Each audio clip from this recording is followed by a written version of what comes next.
Bonsoir à toutes et à tous, ravi de vous retrouver pour le nouveau chapitre consacré au grand classique de la Hammer Film et content de vous retrouver donc pour cette nouvelle présentation d'un film encore une fois important de la firme Hammer que je tenais bien sûr à vous présenter puisque évidemment je suis là pour ça, pour vous donner envie de voir des films de ce studio célèbre qui donc a compté dans l'épouvante britannique. Studio anglais donc qui a quand même 30 à 40 ans d'existence à lui seul, puisque il y a quand même eu vraiment une pléiade de longs métrages, 2 décennies en fait. Euh, J'exagère, c'est plutôt 20 ans en fait, puisque le studio a débuté au début des années 50 jusqu'à presque 30 ans quand même. Voilà, donc oui, c'est quand même un studio qui a énormément compté. Alors, ce soir, on se retrouve donc pour un film de science-fiction. Comme je vous l'ai dit, je vous présente un thème différent tous les soirs. Et ce film de science-fiction, donc, c'est Quatermass and the Pit, ou plutôt Les Monstres de l'espace en français. Alors, Quatermass and the Pit, je vais vous présenter ce dont il est question. C'est l'histoire, vous allez voir, d'un personnage qui revient. Là, c'était son dernier retour en tant que personnage donc, de scientifique qui vient donc étudier des phénomènes mystérieux. Donc c'est un film de science-fiction qui mélange aussi un peu le côté horrifique. Évidemment, il y a toujours un côté horrifique dans les films de la Hammer. Et j'ai choisi ce film parce que, encore une fois, même si à l'époque, en termes de science-fiction, on est en 1967 pour ce film, si en termes de science-fiction, il n'y avait pas d'énormes moyens, puisqu'on était juste un an avant la sortie du chef-d'œuvre de Kubrick 2001, l'Odyssée de l'espace, évidemment, il faut savoir qu'à l'époque, les budgets n'étaient pas, les budgets en tout cas de la Hammer Film, étaient des budgets moyens. Donc il fallait, je dirais, des bons artisans pour quand même qu'on soit un minimum, en tout cas, dans un contexte auquel on croit. Alors la science-fiction, c'est jamais évident parce que, évidemment, si ça se passe dans l'espace, c'est encore plus dur. Mais là, ça se passe pas dans l'espace, c'est plutôt, je vais vous resituer l'histoire donc, de ce Quatermass and the Pit qui nous conte l'histoire, donc, on va dire en gros, de l'histoire de travaux donc, de prolongement sur une ligne de métro à Londres. Et puis un jour, des ouvriers donc, font la découverte d'ossements fossiles emprisonnés dans la glaise. Ce sont des squelettes d'humanoïdes de petite taille au crâne développé. Par la suite, donc, on découvre un engin de grande dimension au sein de cette ligne de métro.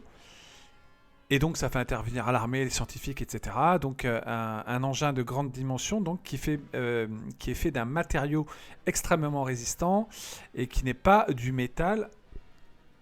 Ça a son importance. Donc l'armée pense qu'il s'agit d'un missile, bêtement évidemment, comme toujours.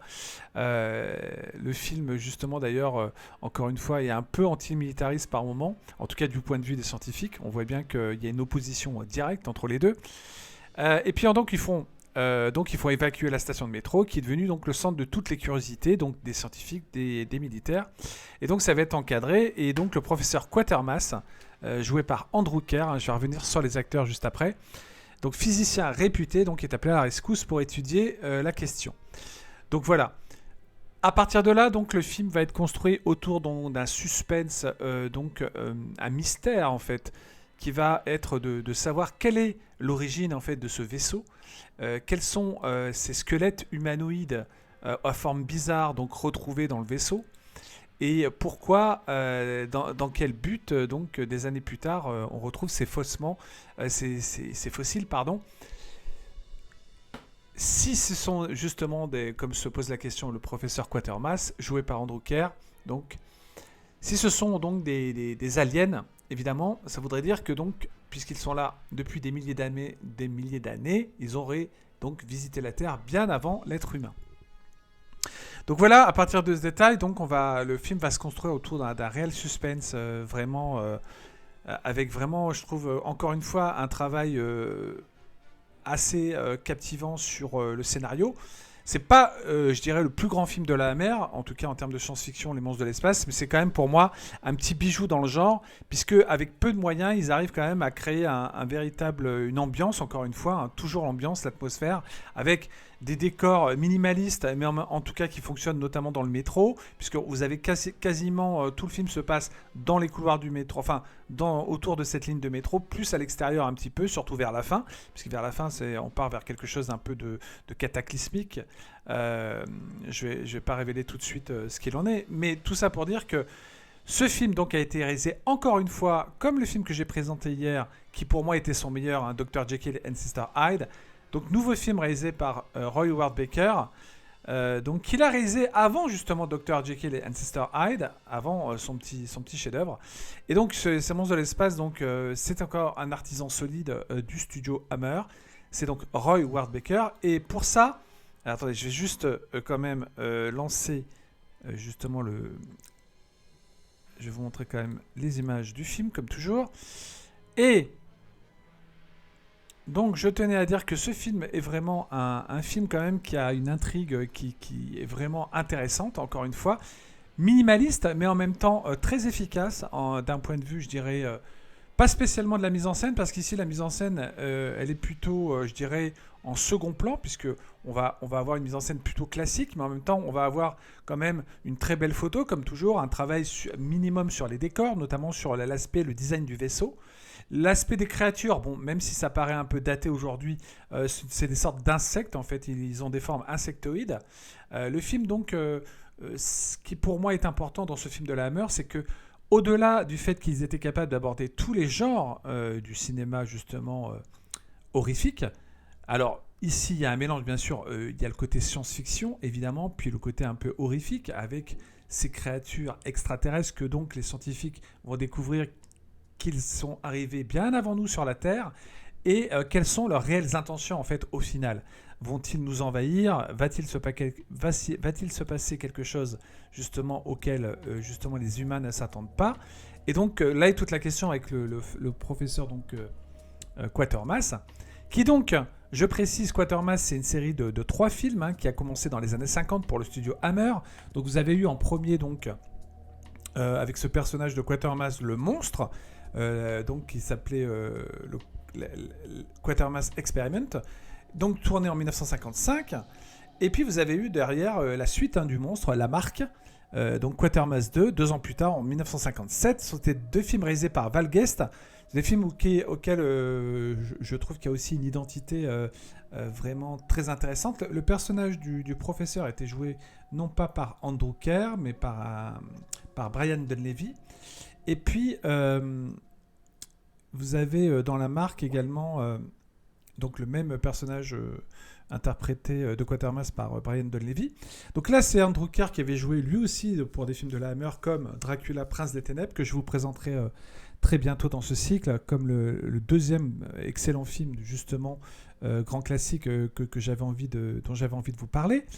Et pour revenir donc au Monstre de l'espace, donc qui constitue le 3e volet en quelque sorte, avec une histoire différente des 2 premiers, parce que les 2 premiers, Le Monstre et La Marque, étaient 2 histoires vraiment qui se suivaient d'un film à l'autre, alors que là c'est une histoire totalement différente, totalement autre.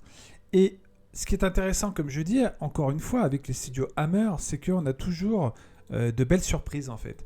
La surprise ici étant que, évidemment, si vous contextualisez, je dirais, un lieu, justement une atmosphère qui arrive, même avec peu de moyens, à être crédible un minimum, vous obtenez quand même un film qui mélange un peu, donc bien sûr, le côté science-fiction avec l'horreur.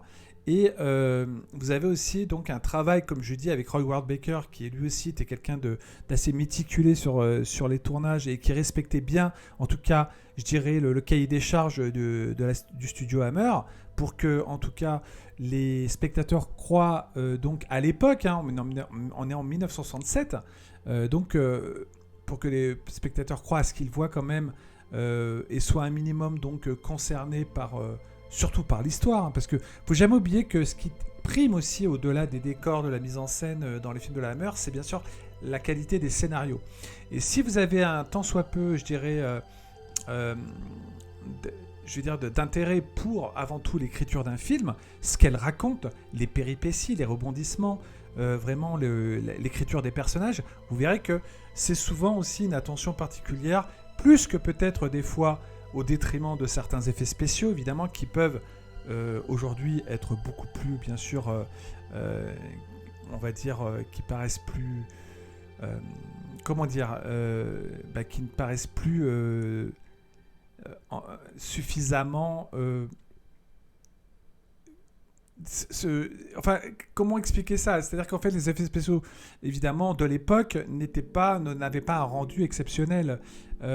Aujourd'hui, je veux dire, au jour d'aujourd'hui, vous regardez, vous avez des choses qui paraissent vraiment vieillots en termes de réalisme. Mais il faut savoir qu'il y avait quand même ici, donc, je dirais, comme une fois, un travail d'ambiance et surtout d'atmosphère. Donc, plus que le côté, je dirais, démonstratif, et c'est là ce qui est bien avec Les Monstres de l'espace, c'est que c'est pas un film démonstratif, c'est un film justement suggestif. Et donc, tout, à part les créatures qu'on voit quelque peu donc à la fin, vous avez surtout un travail sur le côté suggestif. Et je trouve que de ce côté-là, c'est quand même, ce film est un divertissement justement qui fonctionne très bien de ce côté-là, avec un réalisateur quand même qui reste un bon cinéaste, un bon artisan du genre, donc Roy Ward Baker. C'est pour moi, je dirais, plus du côté de la série B que je classerais Les Monstres de l'espace, qui pour moi quand même fait partie quand même des classiques importants de la Hammer, parce que c'est un film qui est souvent cité aussi en termes de science-fiction. En tout cas, parmi les films de science-fiction qu'ont pu réaliser la Hammer, voilà, donc avec une mise en scène quand même assez vigoureuse, une ambiance visuelle soignée, un scénario, je vous l'ai dit, plutôt inventif, en tout cas en ce qui me concerne. N'oubliez pas que je parle toujours d'un avis subjectif. Après, peut-être que vous aimerez pas, mais en tout cas, moi j'essaie de vous transmettre ce que moi j'ai aimé parmi tout le catalogue des films de la Hammer qui peut exister. En tout cas, ceux que j'ai pu voir, parce que j'ai pas tout vu, hein, je vous dis, il y a plus de 200 films, j'ai pas tout vu, hein, mais de vous ressortir quand même ceux qui sortent, qui sont un peu plus, je dirais, le plus original, différents, et qui quand même vraiment, on va dire, ont marqué quand même en salle le public, etc. Et c'est un film qui avait vraiment bien marché, Les Monstres de l'espace, en 67, en Angleterre en tout cas. Et ce qui est génial, encore une fois, avec l'écriture de ce film, c'est, comme je vous l'ai dit, c'est avant tout, peu importe, je veux dire, la qualité des effets spéciaux, comme je dis, qui paraissent quand même assez datés aujourd'hui, mais ce qui est important, c'est vraiment la vision, quoi, la vision très sombre qu'ici on nous présente de l'avenir, avec justement une réflexion intéressante sur le devenir de l'être humain, si justement il ne fait pas attention à ce qui pourrait arriver de la part d'autres races, qui justement soit pourrait l'envahir et ne pas spécialement et justement espérer justement vivre ailleurs, en tout cas sur une autre planète comme la Terre qui a été choisie. Et donc là, les extraterrestres ont été qui sont retrouvés en fait dans cette ligne de métro, dans ce vaisseau.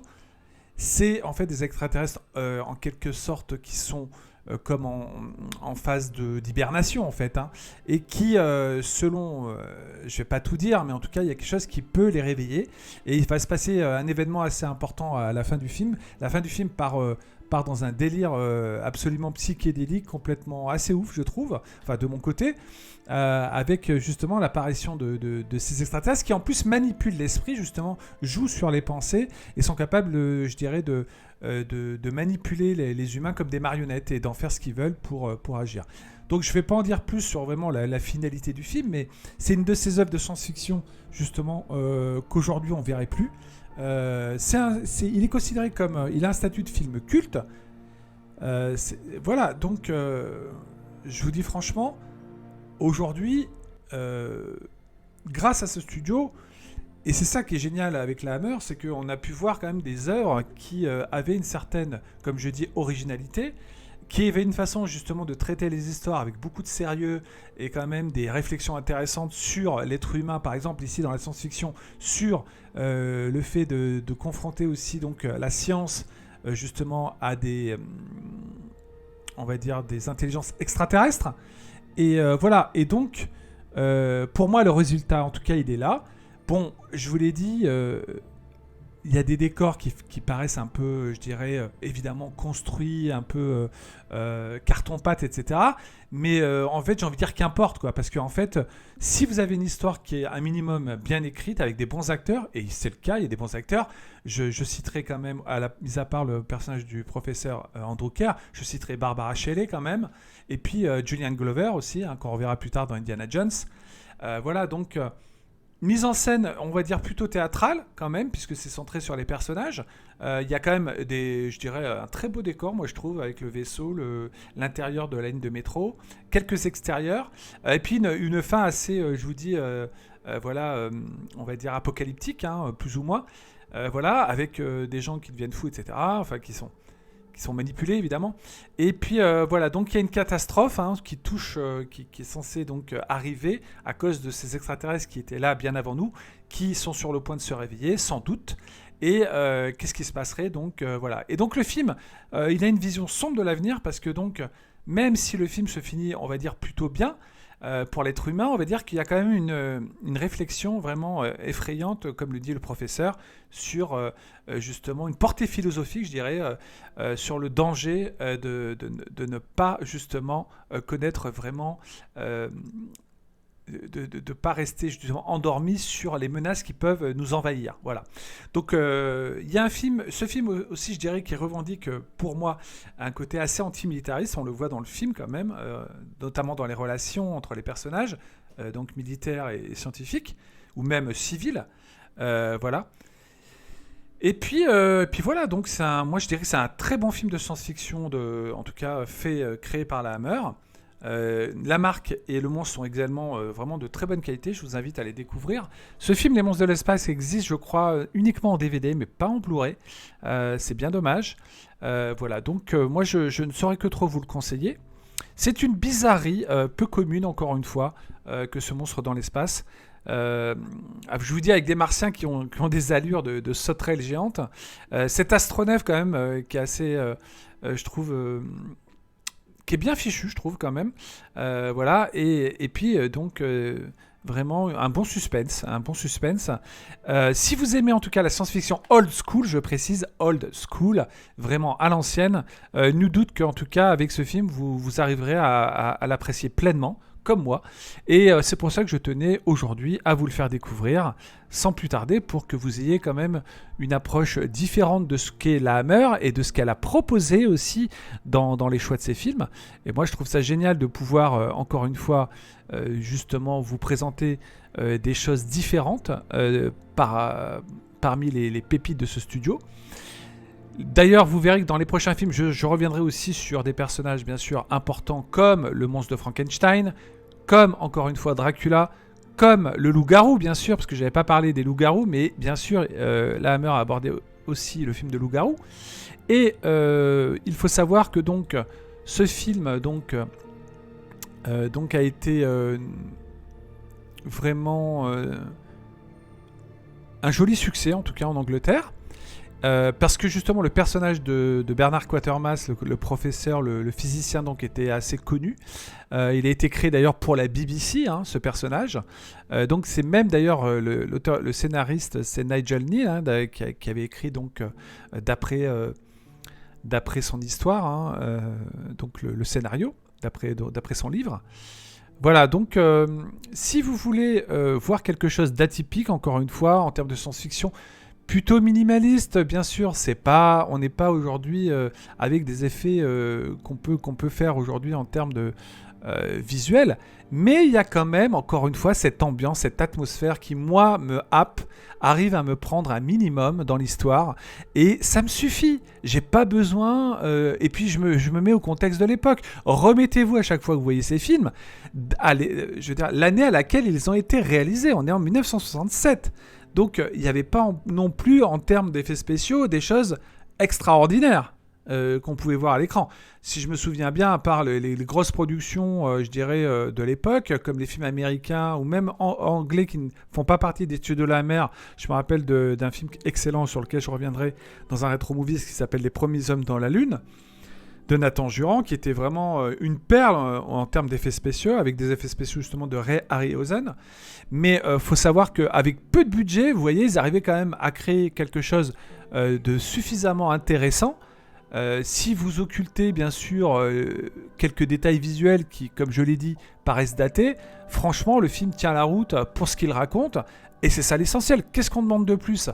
Je vous l'ai dit, moi j'ai toujours pensé qu'un bon film c'est avant tout un bon scénario. Voilà, c'est une bonne intrigue, c'est quelque chose qui arrive à vous tenir en haleine un minimum. Je dis pas que c'est un chef-d'œuvre, Les Monstres de l'espace, mais en tout cas c'est un film très correct. Et pour moi il fait partie justement des grands classiques, parce que dans la catégorie des films de SF de l'époque, franchement il a du mérite en tant que tel. Et franchement, encore une fois, les personnages sont intéressants. Je trouve qu'il y a vraiment un suspense qui fonctionne jusqu'à cette fin un peu folle. Voilà.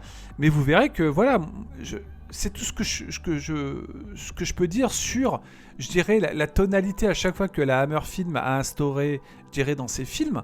C'est qu'il y a toujours, encore une fois, je dirais, le cahier des charges qui est rempli.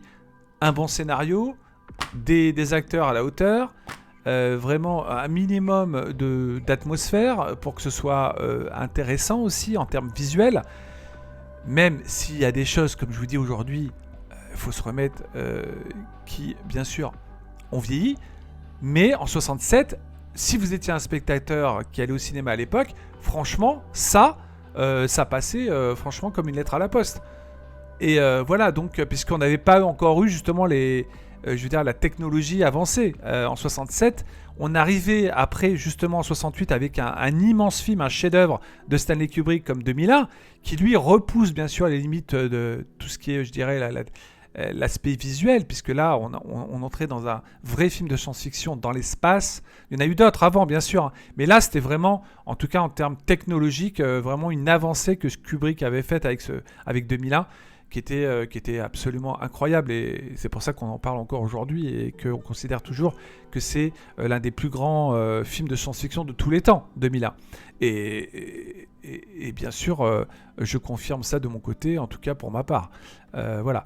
Mais pour Les Monstres de l'espace, encore une fois, la Hammer, qui donc a eu je dirais une approche très éclectique, en tout cas du fantastique, de l'horreur, et à aborder vraiment des thèmes où à chaque fois ils ont su, en tout cas, s'entourer de scénaristes qui arrivaient à créer des histoires vraiment avec beaucoup de suspense. En tout cas, un intérêt aussi scientifique, hein, puisqu'il y a le côté scientifique. Il y a aussi une morale aussi. Il ne faut pas jamais oublier que dans la Hammer, il y a souvent des morales sur la fin de certaines histoires, comme pour ces Monstres de l'espace, que je vous invite bien sûr à découvrir dès que vous pouvez. Voilà, parce que c'est encore une fois un film qui, aujourd'hui, je dirais, si on n'en parle pas de ces films-là, en tout cas de ce studio, qui va penser à revoir des films tels que ceux que la Hammer a produits, quoi. Voilà, donc je suis là pour ça, et on va continuer le cycle. Donc dès demain, je vous présenterai encore une fois une autre pépite, une nouvelle, une de plus. Et puis d'ici là, écoutez, comme je le dis en fin de vidéo à chaque fois, abonnez-vous, mettez les pouces bleus, n'hésitez pas à venir faire un tour sur mon blog Les Chroniques d'Atreyu. Je vous dis à très vite pour une nouvelle présentation du 4e film des grands classiques de la Hammer. Mais d'ici là, bon visionnage en tout cas, si vous arrivez donc à découvrir ce film. Et puis j'espère que vous aimerez. Et puis je vous dis à très vite pour un nouveau chapitre de ce cycle Hammer Film. Voilà, merci à vous tous de m'avoir écouté, et je vous souhaite une bonne fin de soirée. Bye bye.